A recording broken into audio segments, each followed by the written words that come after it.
A sua bondade baseia-se principalmente na sua infinita misericórdia. E eu gosto de uma frase de Spurgeon, que ele dizia o seguinte: não há nada pequeno em Deus. Sabe por quê? Sua misericórdia é como Ele, é infinita. Não se pode medi-la. Ela é tão grande que perdoa pecados grandes, médios e pequenos. E após grandes períodos de tempo concede grandes favores. Deus concede grandes privilégios e nos leva a grandes alegrias. Sabe por quê? No céu nós vamos viver num céu grande, na presença de um Deus grande, onde tudo é grande, é big, é extra large. Ou seja, é uma hipérbole para a gente tentar entender a grandeza de Deus. A sua misericórdia é grande.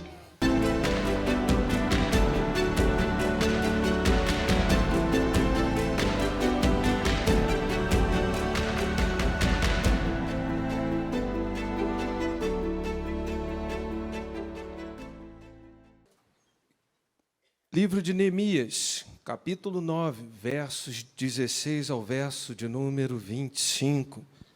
Vamos meditar no tema reconhecendo a bondade de Deus. Neemias 9, 16 a 25.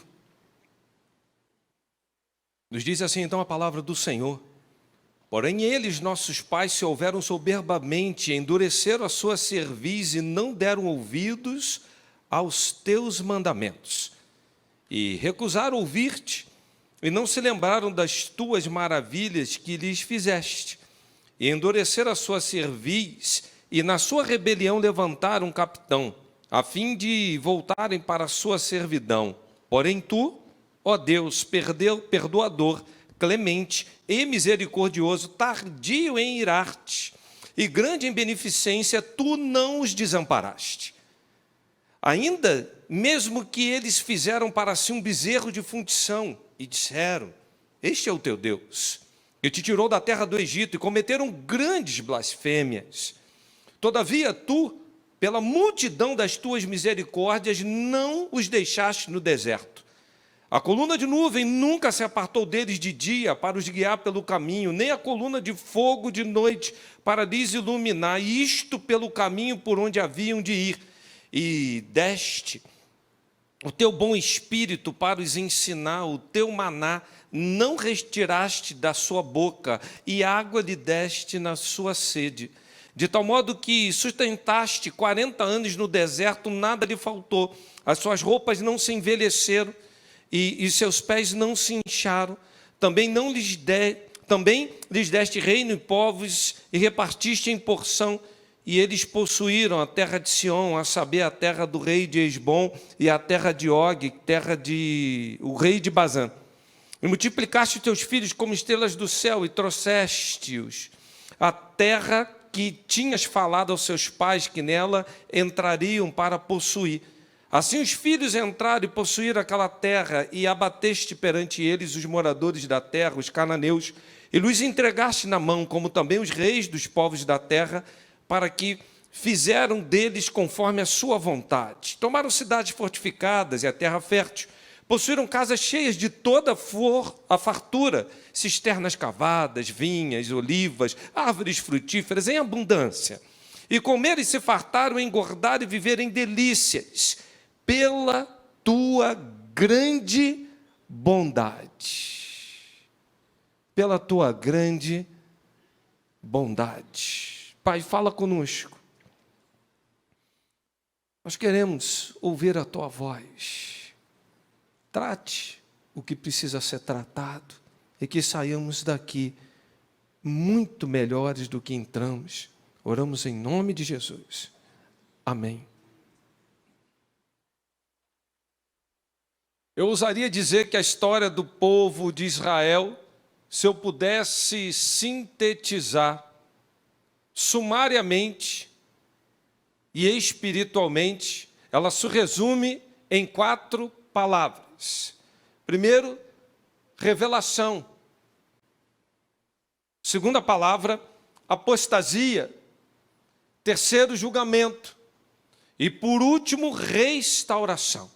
Ou seja, Se houver revelação, apostasia, julgamento e restauração, isso define a história de todo o povo de Israel. Com grandes feitos, sabemos o que Deus fez, mas o povo continuava endurecido, não valorizou tudo quanto Deus estava operando nas suas vidas. Construíram bezerros de ouro para idolatrar, dispensaram e recusaram coisas do trono da graça, murmuraram, reclamaram, fizeram tantas coisas, porque eles não entendiam que junto a eles tinha um Deus de extrema bondade.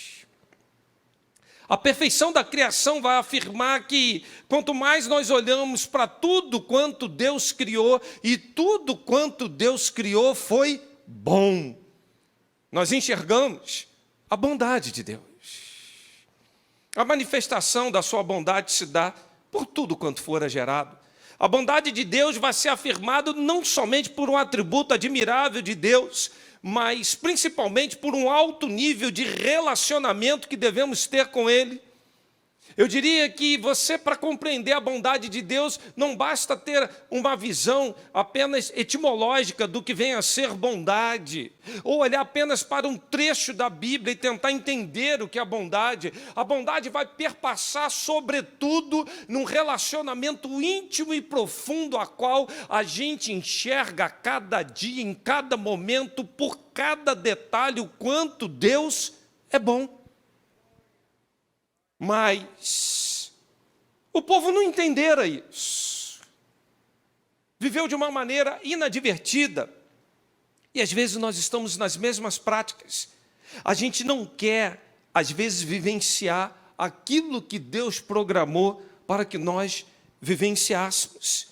Nós estamos fugindo dos desertos porque não estamos dispostos a passar por alguns processos. Nós colocamos Deus à frente quando estamos em necessidade, mas logo depois que a necessidade é suprida, o abandonamos sorrateiramente e vivemos como se Ele não existisse. Nós tomamos decisões erradas e provocamos a ira de Deus e não temos a humildade de reconhecer os nossos maus caminhos. Nós ficamos endurecidos, vitimizados no deserto da vida e tentando sempre culpabilizar pessoas que estão ao nosso redor por inúmeros fracassos, porque não reconhecemos tudo que Deus tem feito e toda a sua bondade para conosco. Não reconhecemos, nem tampouco valorizamos os feitos, o que Deus nos tem dado, o que Deus nos tem confiado. A gente olha então para coisas pequenas, médias e as grandes, e a gente não enxerga a bondade de Deus em tudo quanto Ele faz. Sabe por quê? Para reconhecer a bondade de Deus é preciso saber que a sua bondade se baseia na sua pessoa e não na nossa. A bondade de Deus se baseia nele mesmo, e o texto vai dizer isso. Porém, eles, nossos pais, se houveram soberbamente, endureceram sua cerviz, não deram ouvido aos mandamentos. Recusaram ouvir-te, não se lembraram das tuas maravilhas que o fizeste. Na sua rebelião, tomaram capitão. Enfim, fizeram. Porém, tu, olha o que o texto fala. Ó Deus perdoador, clemente e misericordioso, tardio em irar-se e grande em beneficência, tu não os desamparaste.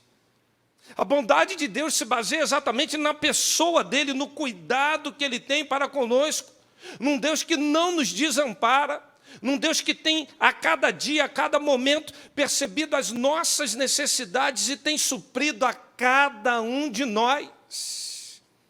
Me chama a atenção, no livro de Números, no capítulo 11, o verso 6, o povo murmurando, o povo enjoado de Deus.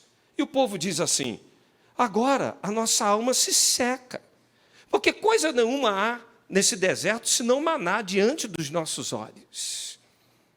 O povo começa a murmurar, o povo começa a reclamar, o povo começa a demonstrar uma enorme insatisfação. Eles estavam enjoados debaixo do maná.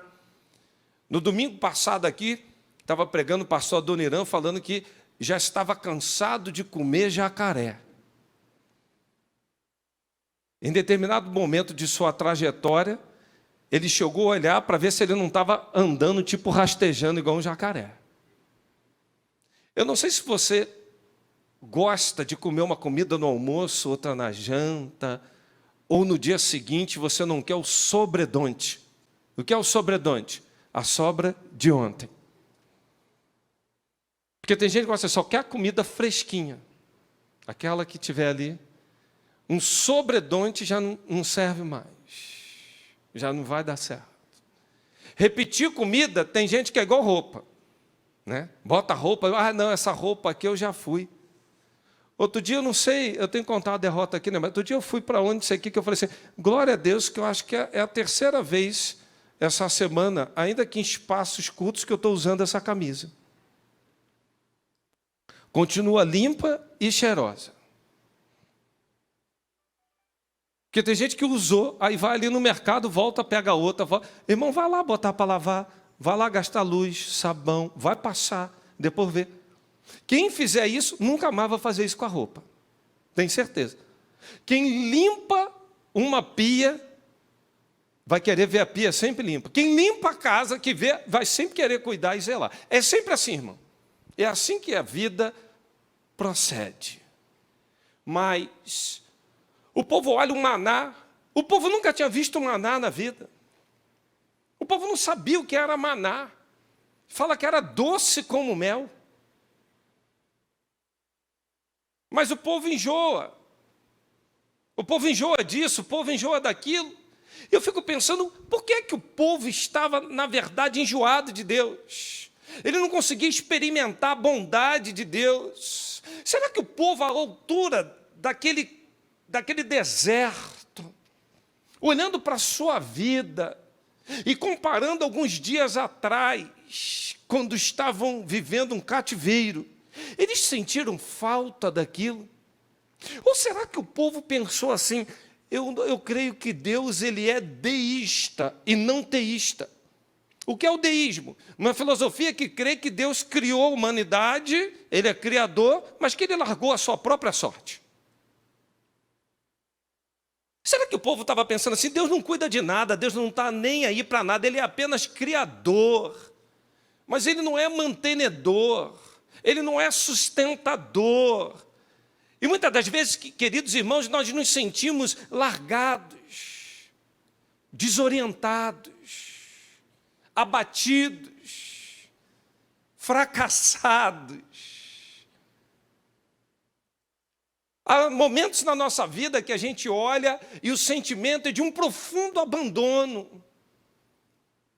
Eu queria tanto comer isso, mas não tenho. Eu queria tanto, mas não deu. Esse negócio, esses desejos que a gente tem. Eu vejo pessoas, às vezes, dizendo cada coisa a nível de desejo, pastor Aurélio, parece até mulher grávida. É um desejo após outro. E isso vai gerando uma insatisfação crônica, ao ponto de não perceber o que Deus tem feito e não valorizar a bondade de Deus. As insatisfações da vida estão batendo na nossa porta, ao ponto da gente falar assim, eu acho que todo mundo consegue, menos eu. Todo mundo é blindado, protegido, eu não. Viu fulano como erra? Se eu fosse pecar igual ciclano, o trem me atropelava. Parece que Deus tem assim, uma misericórdia maior com aquele, comigo? É justiça. Por que esse vai e eu não? Sentimento de abandono, sentimento de impotência, sentimento que está falando, na verdade, assim, olha, eu não aguento mais isso, comer isso de novo, viver isso de novo, ter que passar isso novamente, que coisa difícil, a gente não percebe toda a bondade do Senhor.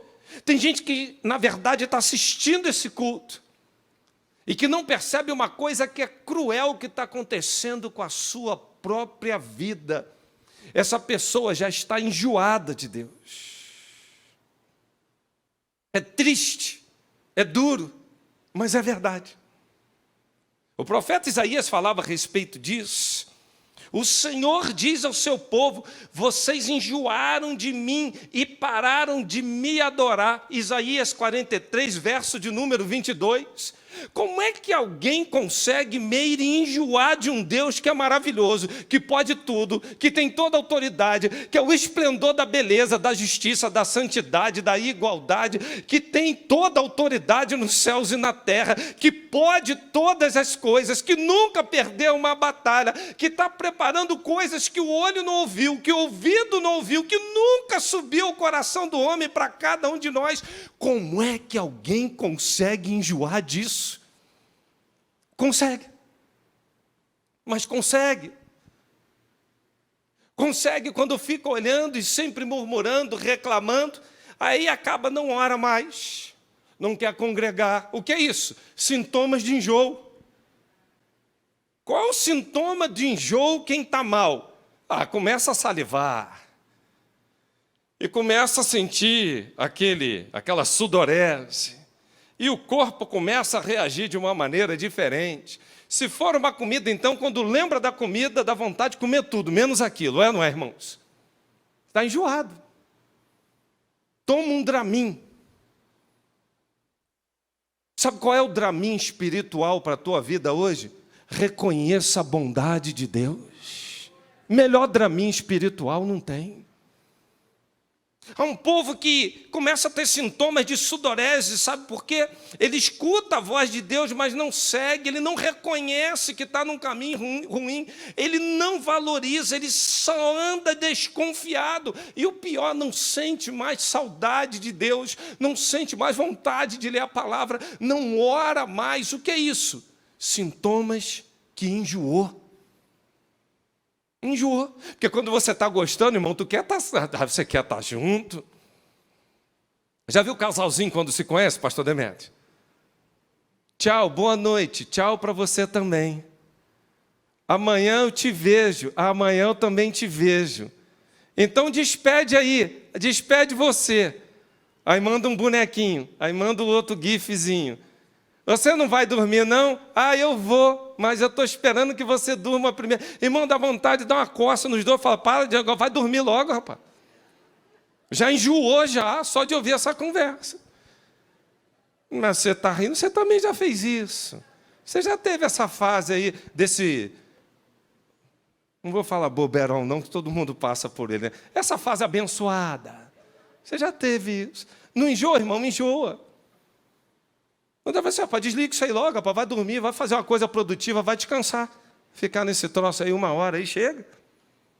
Mas a vontade de estar junto, irmão. Aquela coisa que não quer se desconectar. Quer estar ligado de alguma forma. Quando a gente não reconhece a bondade de Deus, a gente desconecta e não percebe.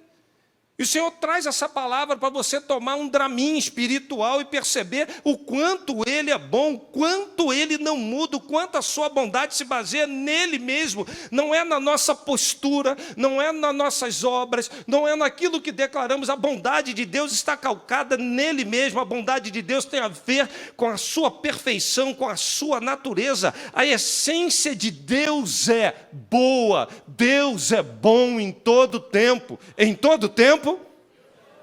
Segundo lugar, ela se baseia na sua infinita misericórdia. O texto está falando, eles recusaram. Não se lembraram das tuas maravilhas. Verso 17. Mas tu, Senhor, é clemente, misericordioso. A direção de Deus na vida do seu povo é fruto da sua imensa misericórdia. Por que com tudo que esse povinho fez, Deus não podia falar assim, nuvem, dissipa aí, sai daí. Aliás, vamos fazer melhor? Me vê uma ideia boa aqui agora. Freitas, já pensou se Deus ordena assim? Vocês estão enjoados? Não estão bem não? Tá bom. Nuvem, despeja agora toda a tua carga de água em cima da coluna de fogo e apaga logo o fogo e depois dissipa. Pronto. Acabou a coluna, acabou a nuvem. Ele não podia? Aquele povo não merecia? Mas por que Deus não fez? misericórdia. Nunca se apartou. Eles blasfemaram, fizeram ídolos, adoraram. Mas por causa das misericórdias do Senhor, nunca faltou direção, nunca faltou provisão, nunca faltou da presença. Tem um momento que Deus fala assim: Moisés, chega, vai, eu estou fora. Aí Moisés fala: Senhor, se a gente for... Não, Moisés, eu garanto, eu vou mandar um anjo aí, marombado, parrudo, malhado, um anjo da alta categoria, vai defender vocês em todas as batalhas. Moisés fala: Senhor, se tu não for, não dá. Se tu não tiver, não dá. Irmãos, não há nada pior na vida do que você estar fazendo um negócio que Deus não está nele, você entrar num relacionamento que Deus não está nele, você comprar um imóvel que Deus não mandou você comprar, você fazer uma associação que Deus não mandou você fazer. Quando você entra nisso, Deus não está contigo, meus irmãos, que coisa terrível. Sabe por quê? Mais vale um dia em teus atos do que em outra parte 1000. Na presença do Senhor que há abundância de alegria. Como é bom experimentar de um Deus que não abandona, esse Deus que tem misericórdia. E essa misericórdia, meus irmãos, é algo muito profundo para a gente tentar entender. Não é um conceito filosófico isolado que alguns tentam definir, até porque há um ato de justiça para todos os erros que praticamos, mas Deus age conosco com uma profunda misericórdia. Ele nos atrai. Quer ver uma coisa, Marquinhos Miranda, que me deixa mais constrangido com Deus? Às vezes eu erro, eu fico assim, ó, Deus, a cipuada agora vai vir. Aí eu me dobro diante de Deus, quando eu vejo, tem uma corda de amor me laçando e me trazendo. Irmãos, eu vou na lona quando eu vejo isso. Eu falo: Deus, o que eu merecia era justiça. Por que é que tu insiste em me tratar dessa forma? Por que é que tu me atrai desse jeito, com laços de amor? Eu te atraí com bondade, eu venho te trazendo, te tirei pelo pescoço, e o jugo que eu tenho para você é para te alimentar, diz Oséias 11, verso de número 4, há laços, cordas de amor. Quantas oportunidades Deus tem dado a cada um de nós, quantas segundas chances. Quantas vezes a gente tem se voltado para Deus e dizendo: Deus, só mais uma vez eu te peço, se Deus dá. Ah, Deus, agora eu ia passar por uma vergonha, mas aprove o Senhor. Deus concede outra, concede uma nova oportunidade. Não abuse da misericórdia de Deus, meu irmão. Em Lamentações, capítulo 3, os versos 22 a 25, fala que as misericórdias do Senhor são a causa de não sermos consumidos, porque as suas misericórdias se renovam a cada manhã. Grande é a tua fidelidade, diz o texto, a minha porção é o Senhor. Diz a minha alma, portanto, esperarei nele. Bom é o Senhor para os que esperam nele, para a alma que o busca. Quando a gente busca o Senhor, reporta a Ele, nós experimentamos da sua misericórdia, de toda a sua bondade. Coisa boa experimentar disso, e saber que o Senhor insiste nisso.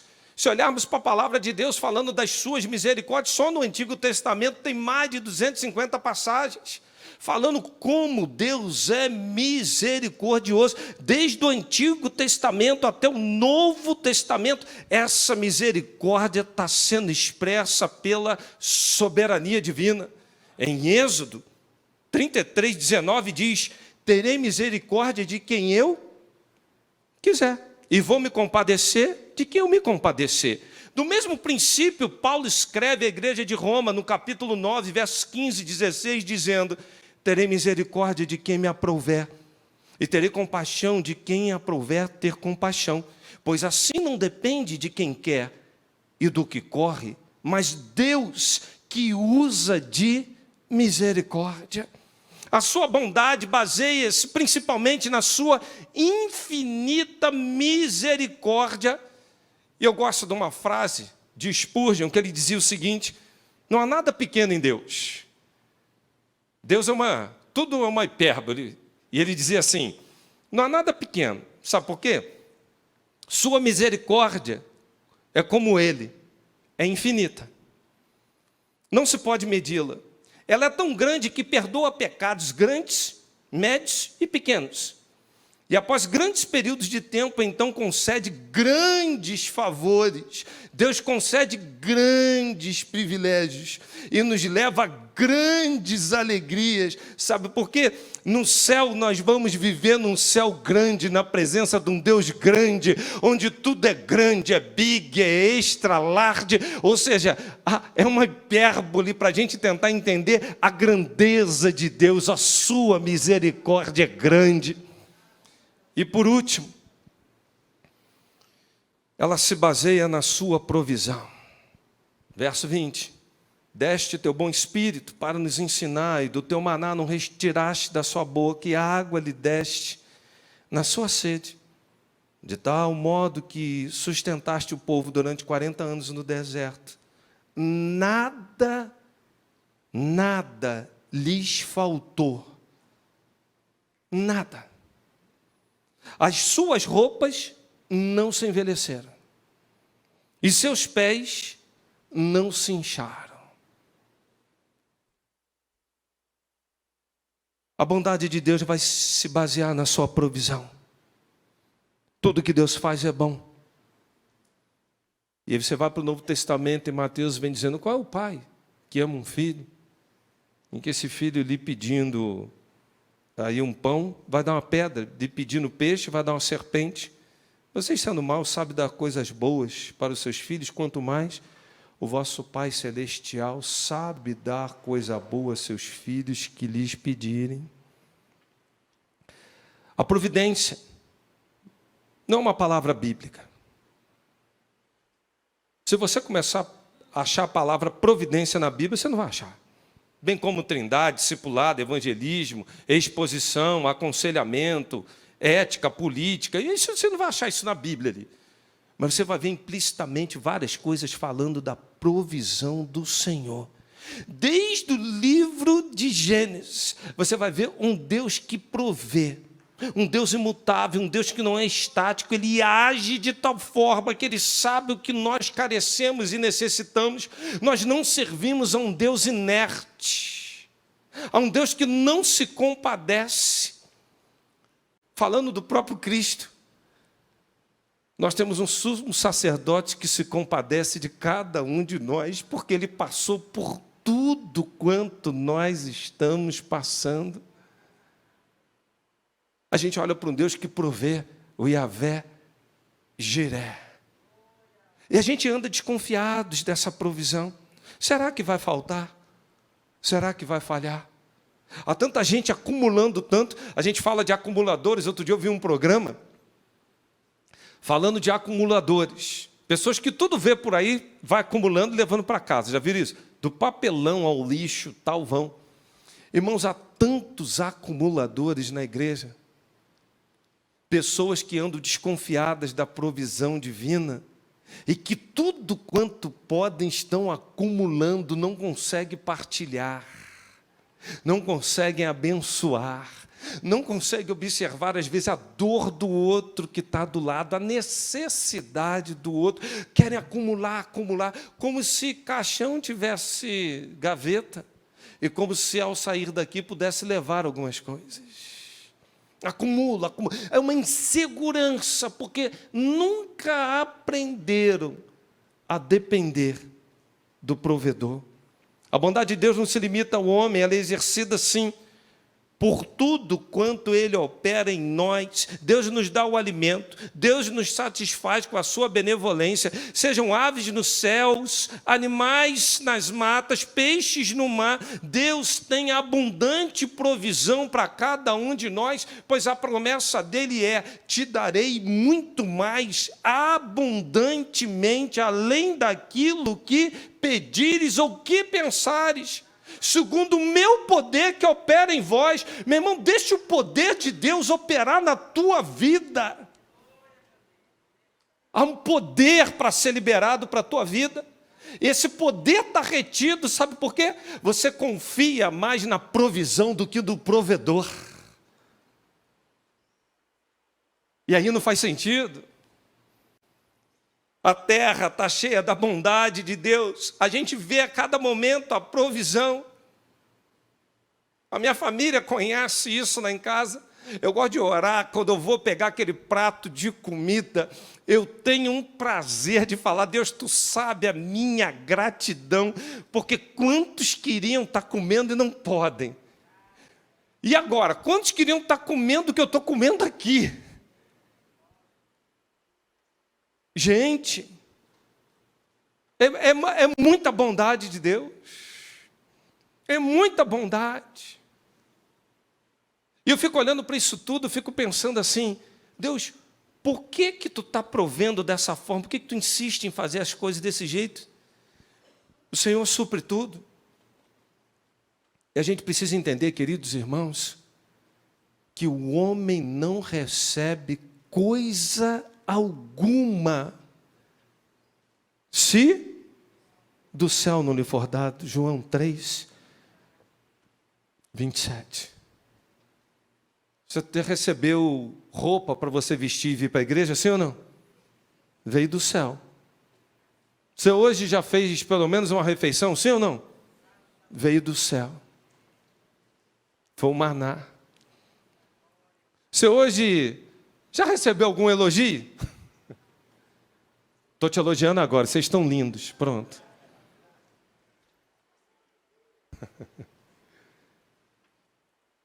Você tem, ao sair daqui, um teto, uma casa para dormir? Tem ou não? Veio do céu. Você tem uma fonte de renda, um dinheirinho para você ganhar dinheiro? Veio do céu. E tem alguns que falam assim: pastor, eu estou a tempo, nenhuma porta abre. Sabe por quê? Porque talvez você nunca tenha confiado no provedor.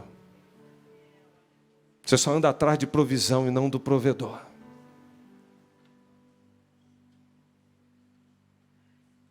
Isso é forte demais. Eu vejo pessoas reclamando que portas não abrem. Mas olha a vida que ele leva. Aí você entende por que a porta não abre. O poder não é liberado, tudo está travado, nada funciona. Sabe por quê? Não consegue experimentar da provisão do Senhor. Porque Deus é provedor. E Ele tem cuidado de cada um de nós. Deus, na sua infinita bondade. Eu quero concluir falando isso para você. Deus, na sua infinita bondade, com tudo que o povo fez. O povo estava sentindo saudade da opressão, do deserto. O povo queria retornar. O povo constrói bezerra, o povo reclama, o povo murmura, nada está bom, está tudo ruim. Dura serviço. O texto fala que o povo foi implacável. Mas Deus, na sua infinita bondade, Ele insiste, persiste. Porque Deus lembra da aliança que Ele fez com Abraão. E falou da tua descendência, é desse povo aí mesmo. Esse povo é descendência de Abraão. Eu vou fazer uma grande nação, numerosa e incontável, e vou levá-los para uma terra que emana leite e mel. Me chama a atenção na bondade de Deus, é que apesar de nós, Deus não desiste. Mesmo com tudo quanto estamos praticando, Deus não desiste. Ele vai oportunizar arrependimento, Ele vai cuidar, Ele vai derramar sua bondade, sua misericórdia, sua provisão. Ainda que alguns estejam endurecidos, desconfiantes, grande é a fidelidade do Senhor. E quando eu olho para isso, queridos, eu queria terminar dizendo uma coisa para você. Rendam graças ao Senhor, porque Ele é bom e a sua misericórdia dura para sempre. Rendam graças ao Senhor por toda a sua bondade e por todas as maravilhas que só Ele opera, diz o salmista no Salmo 107, verso 8. Rendam graças ao Senhor por toda a sua bondade. Curve sua cabeça. Nós vamos adorar o Senhor. Eu queria desafiar você. Sai do teu lugar, vem aqui no banco dizendo assim: Senhor, eu quero reconhecer, Deus, tudo que o Senhor é, toda a tua bondade, toda a tua provisão, toda a tua misericórdia. Eu reconheço que eu não recebo coisa alguma se não for do Senhor. Deus, eu quero expressar o quanto eu sou grato pela tua bondade. E quero pedir, Deus, eu não quero ter saudade do Egito, eu não quero viver um mundo de escravidão, não quero viver um mundo de pecado, eu não quero tomar decisões que eu estou passando à tua frente, eu não quero, Deus, fazer nada pelo homem, eu quero fazer tudo na tua direção, porque eu quero viver a cada dia experimentando da tua provisão, da tua misericórdia e da tua bondade. Eu quero, Deus, render graças ao Senhor, porque o Senhor é bom. Você quer orar com esse pastor? Nós estamos adorando. Vem para cá.